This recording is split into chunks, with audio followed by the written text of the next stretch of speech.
hello, this is Kate. Today, March 2nd, Wednesday, I'm at Ben Chou's campaign headquarters. First, I'm very fortunate we have this opportunity to talk to Ben in person. I want to congratulate you for your big success. Thank you. I got the news you're the top 2. Yes. Tell us about is this a surprise win or it's kind of like what you expected? Yeah, I would say this. For our campaign, it was not a surprise. But for everybody else who underestimated us, it was a surprise. Why? Because we are the youngest campaign here. I'm 31 years old. I'm 5 months older than Lena Hidalgo, so I wouldn't be the youngest person in county government. But a lot of people, they looked at me and they said, you're too young. There's no way that you are qualified to even run for office. You need to work for 20, 30 more years until we trust that you would be someone who's qualified. But then I tell them my background, I'm not just someone who's young, I'm also someone who's worked at every level of government. Can I mention about last time, there has been no Chinese person or Asian American heritage in this position for a long time, right? Right. So what is significance to get an Asian American in this position? Yeah, it's huge. It's very important because we've never had an Asian American, never in the history of Harris County government elected to Harris County Commissioner's Court, which is our government. And why is that important? Well, my personal story, I first got involved in campaigns when I was working for a family friend who was running for mayor of Sugar Land.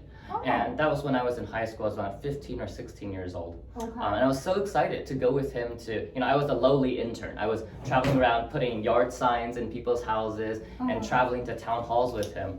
And one day he invited me to join him for a town hall. And I thought this was going to be a great experience. But then when we got there, people literally stood up and told him to his face, in front of everyone else, that he was a communist because he was born in China. And they told him that he was not an American because he spoke with an accent. Wow. And then 2 weeks before our election day, our office burned down. Oh, wow. So let me just reinstate it. So this was when you were 15, right? Yeah. So someone was running as a mayor in Sugar Land, right? So actually I live in Sugar Land, and many of the audience also live in Sugar Land. So when that person was running for the office, someone said he was a communist, or he's communist at the time, right? How many years ago was that? This is 2005, 2006. 2005 and 2006. Wow, that's a really cannot believe. It's not too long ago, right? That's only like 15, 16 years ago. And if you think about it then, that was the precursor to what we know nowadays as anti-Asian hate. Representation. Like if we don't do that, then when will we? I see. So the reason I guess you think is important is because your experience in the past also gave you this motivation trying to represent the Asian Americans, right? So that's why you running for this election. Also just explain more about the importance being in this position, how that will do for the Asian population. Yeah, I mean, like we talk about like Asian American representation, right? But I think for all of us, we know that it's not just about representing our community. When we're elected, it's about doing good for everybody, regardless of your skin color, right? It's with the mindset of knowing that because I know what our community as Asian Americans, that how we've been discriminated against, we bring that sympathy, that empathy to every other minority in any sense, right? Whether it's skin color, it's based on who you love, based on your religion, anything, right? It's that understanding of how do we bring that mindset to crafting policy in a way that lifts everybody up. And I think that's the importance of why we need diverse representation in county government here. I have a question from the audience yesterday asking about what would a commissioner do? Yeah. People really don't understand the position. That's a great question. So county government is just like your city council. Your county commissioner, think of it as a city council member, and the county judge who's on top, who's represented countywide, she's like our mayor. So that's the difference, right? It's like local government. So we fix your roads, we work on flooding, we work on reducing crime. Those are some of the big issues, but also public health. We run the local public hospital like Ben Taub and LBJ hospitals. We help for environmental protection. Those are all the things we work on, very local issues. So what's the difference between the county government and then the city government? Those sounds like city government's duty as well. Yeah, great question. So if you are in an unincorporated area, which is a place that does not have a city, so Katy or Cypress, they don't have a mayor there. Okay, Oh. so that's where your county commissioner serves as your city council member. I Okay, see. and if you live in places like the city of Houston where you do have a mayor, the county commissioner helps. So anytime the city doesn't have enough money, so for example, here in Houston, we have potholes everywhere on the roads, right? Roads really bad. The county commissioner can step in and help pay to fix the roads. So Oh. it's working in partnership with the city when you live in the city, and if you live outside of the city, it's to provide all the local services that a city usually would provide. I see.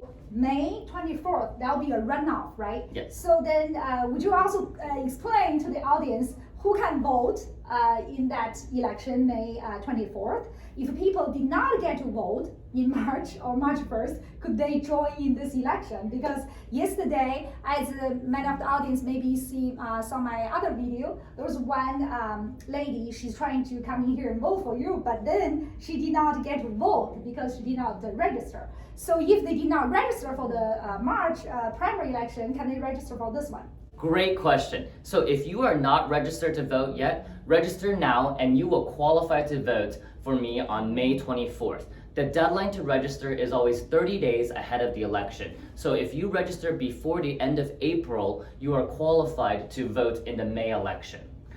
And secondly, if you voted in this past election, if you voted in the Democratic primary, you can vote again. If you did not vote, you forgot to vote, or you didn't vote, you can also vote in the May primary.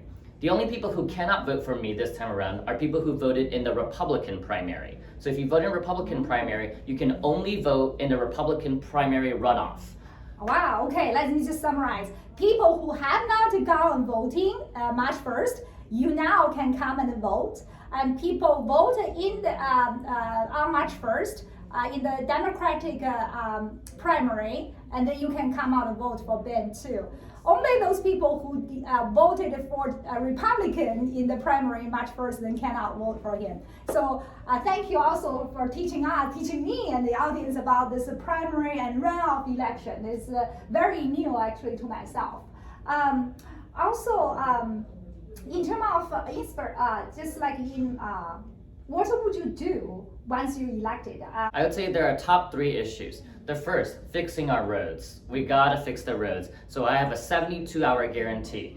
You report it to us, we'll have some kind of online, think of like Waze, like where you can, if you ever drive through the driving app called Waze, you can see where, people are telling you there's like traffic accidents or there's, police officer, whatever, right? It's crowdsourcing that information. We'll have a very easy application for you to tell us where every pothole is in Harris County, and then we will come and fix it within 72 hours. That's our number 1 part. The number 2 is flooding. How do we make sure that our homes do not flood, our businesses do not flood? And a large part of that is, how do we take the power of developers and county government and separate it? Because right now, our county government is too tied in with our developers.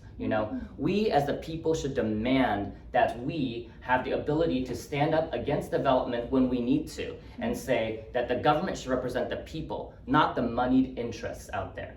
And the third is crime. There's an increase in crime going on right now across Harris County, but actually across the entire country. So what can we do to work with our law enforcement, our police officers, to ensure that we can decrease crime and at least work together with a lot of other parties to make sure our neighborhoods are safe again? Yeah, thank you so much, audience out there. As you hear from Ben Chou himself, talking about 3 priorities to fix our roads and fixing it within the 72 hours, and flooding, reducing the flooding, especially those homes have been flooded, and he's willing to do actual work to guarantee will not be flooded again. And number 3, reducing the crime. And thank you again, Ben.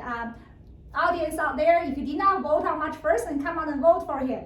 Thank you so much. Yeah, bye. Thanks.